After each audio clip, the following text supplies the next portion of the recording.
So the challenge here the challenge in the NHS is to understand the change process, the theory of change, and to apply it effectively. Are you optimistic that they will do that?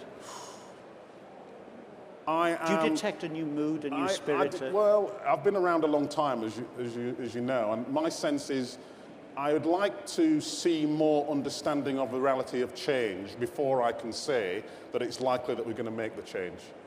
I think that there are some very good things that are being said about the need to re-engage the NHS with communities, the need for us to integrate and personalise and create bespoke services. My concern is the pace of that change against all the other changes that are happening across public policy, which means that actually what we end up doing is settling for a kind of messy middle.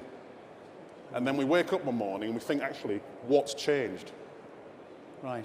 So that's the warning shot you would fire. I think it's a warning shot. Beware. Yeah. Okay, let's open it up. Yes, the lady at the front here, and then did I see a hand going up? Yes, the lady in the yellow cardigan there. My name is Dr. Annie Lau. I'm a consultant child and adolescent psychiatrist.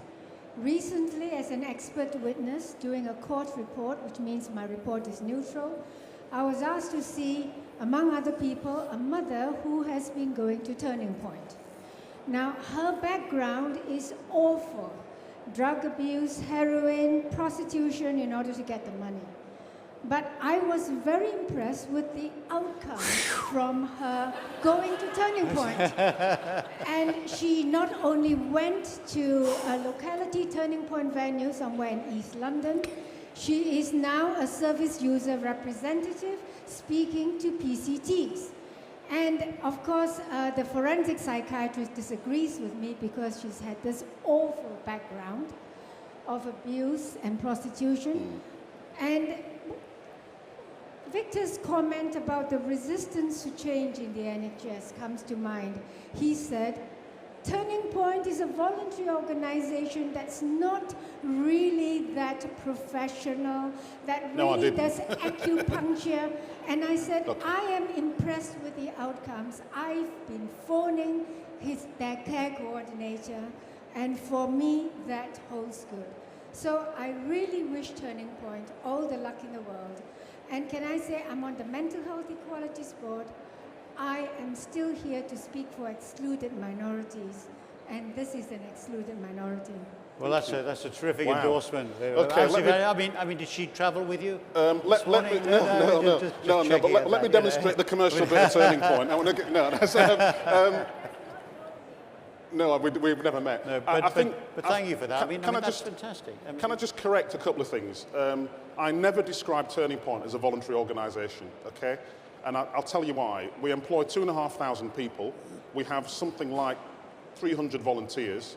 And I like to think, I think it's very important that we pay people to do a professional job, and I pay them as well as I can. Because I don't think Turning Point's clients deserve anything but the best.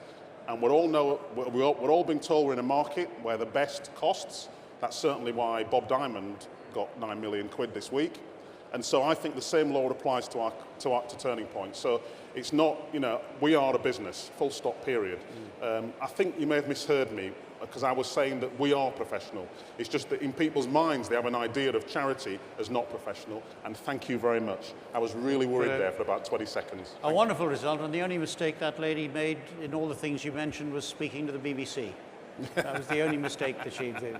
But, yes, there was the lady in the cardigan, yep. And then, yes, the gentleman just over there. Yep.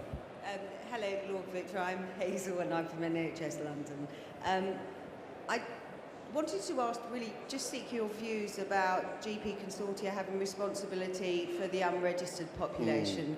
Given the vulnerable groups you work with, how do you think that will pan out? I'm very worried about it, actually. The idea of GP consortia, I'm kind of neutral about. I think the restructuring of the NHS, we've all seen it happen before.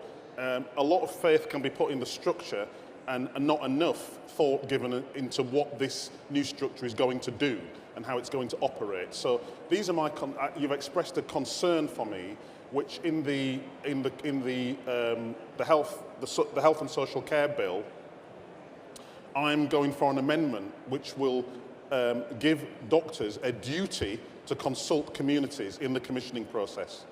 Remember, I used the definition of consulting, which is the means by which you understand the needs of an individual and or a community such that you can build a platform for procurement. Now, if GPs are going to have responsibility for commissioning, then we have to give them a duty, not a kind of have regard to or might think about or whatever, to understand the particular needs of the community in which they operate. And that means every section of the community. Every section of the community, which includes the unregistered. And they have to be held accountable for providing service to those people, because otherwise we are going to waste an awful lot of money. How do doctors get that? I mean, are you envisaging a service that would be provided from the local community to them, or do they have to proactively go out and acquire that information, which could take a lot of time and resources? Well, I think I think there are lots of ways of doing it, and I think that what we might create is a new market in community engagement and designing services that community commissioning models, which I think hopefully we will create. I know there are many private sector organisations that will be looking to partner with GP consortia in order to do the commissioning for them, because let's face it, and certainly the surveys I've seen, 70% of doctors just want to see patients, and that's fine with me. Totally reasonable desire. There is a problem, I think, which I think needs to be thought about, which is the one thing that the public seem to know about the NHS changes is that their GP, who they now see as an advocate for them, may well have a budget.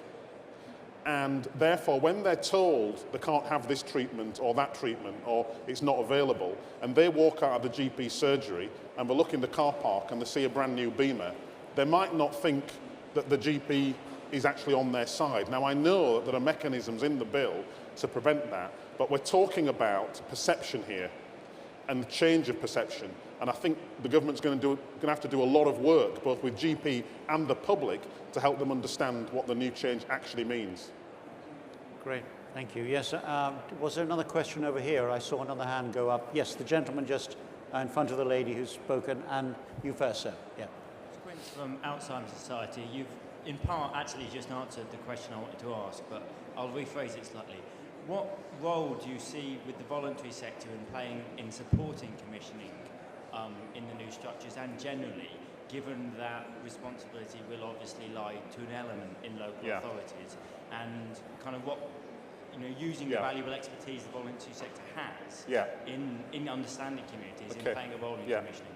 Well, there are two things. First of all, GPs will have to currently have due regard, I think it's the wording, I might be wrong about the wording, to take into account joint needs assessments that will be done across health and local authorities and health bodies. I think health and wellbeing boards are the kind of system.